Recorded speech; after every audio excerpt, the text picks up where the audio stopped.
as a dragon witch, do I worship dragons? Do I worship the dragon gods? But do I also worship the dragons in general? Well, actually, the purpose of a dragon altar is completely different than in religions.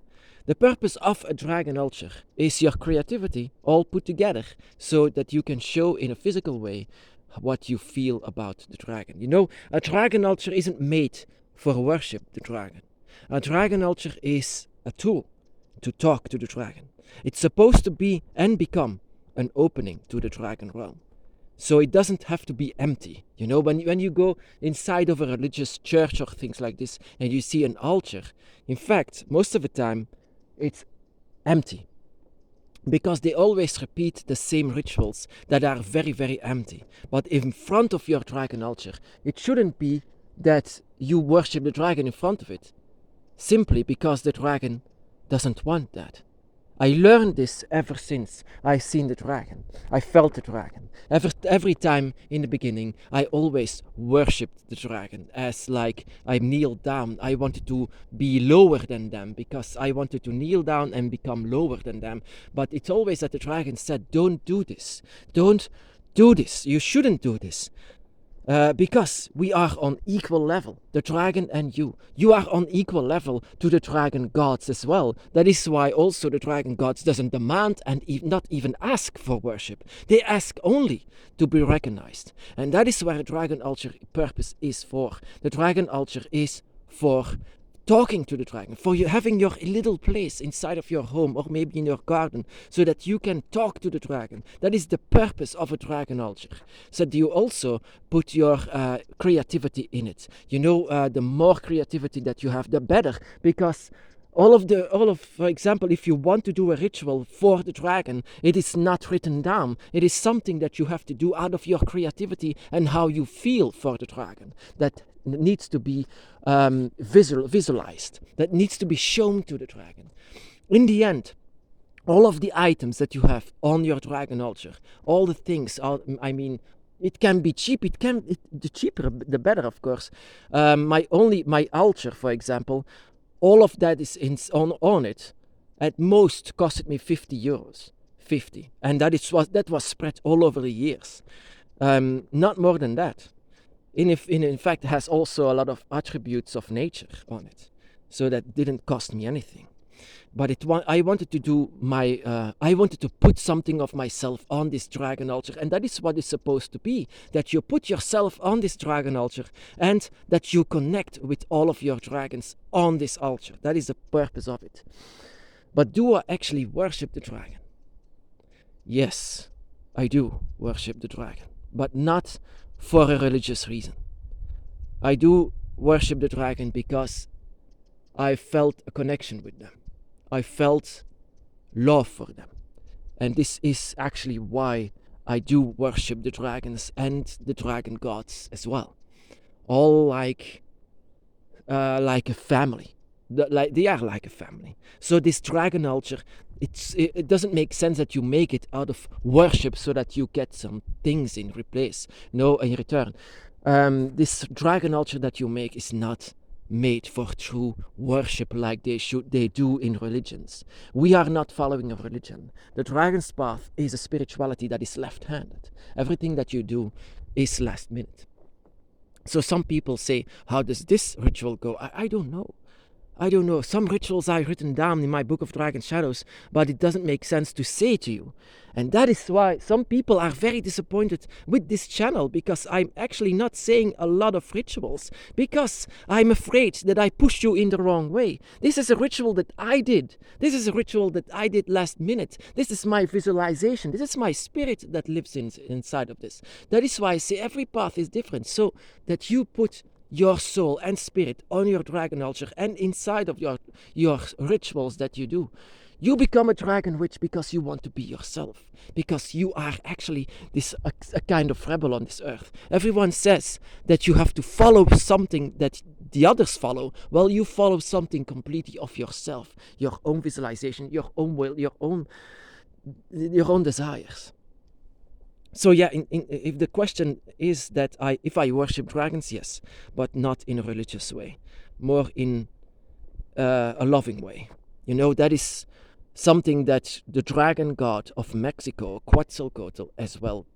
Yeah, I follow this. The most wisest of the dragon gods, the one with feathers, the one of the sky. He said, if it's not from you, I don't need it. I don't want it. So, you know, in Mexico, in Aztec Mexico, they did a lot of sacrifices for the gods. Well, actually, after a while, they stopped doing this for Quetzalcoatl, simply because he doesn't demand it. He doesn't want it. If you want to give something to the dragon god, give it from yourself, or else it will be empty. It will be nothing.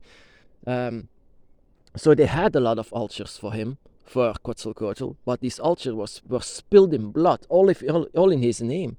So after a while, the priest actually heard the voice of Quetzalcoatl saying that he doesn't need it, doesn't want it. He is the one that is of compassion, and that is also where I base my path on compassion. On Quetzalcoatl, actually. Even though Quetzalcoatl is not the dragon god that is closest to me, but I can feel him somewhere. So also the wisdom that he has. So if you have a dragon altar, then don't ask for anyone for helping you. Just put your soul into it. Put your spirit in it. Put your energy, your power, your draconic energy inside of it. This is the entire purpose of a dragon altar. So yeah, if they say that if you worship dragons, well, you can say yes, of course, but not in a religious way. Worshipping dragons, yeah.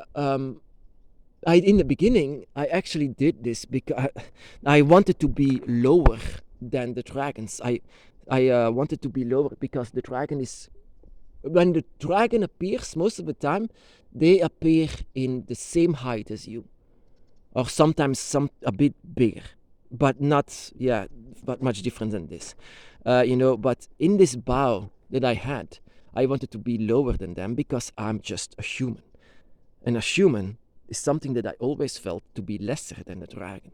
And it's from the first moment. But the dragon said, it's not needed. You don't need this. I don't need this. So in religions, all of the gods, they demand worship. But the dragon gods and the dragons themselves, they don't.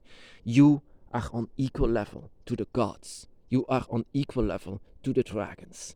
And that is also what you need to understand on the dragon's path, is actually that you are equal to God, not below it, not above it. I mean, the dragon is not a pet, a plaything, or below us. But the dragon is not above us as well. You also have a connection with the dragons because of a reason.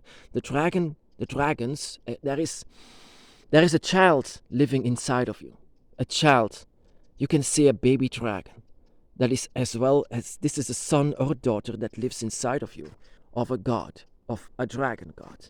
And this is something that they know very well. So it doesn't make sense for this baby dragon that you actually are within you to bow down for their parents. No, you just need to recognize that your parents are there. It doesn't make sense, of course, to do this. Only God. I never had this connection with other gods that demand worship. So in my entire life, I never had this urge to bow down for gods, except for one. That was once my dragon, my guardian, arrived. Because for the very first time, I felt something higher in this entire universe.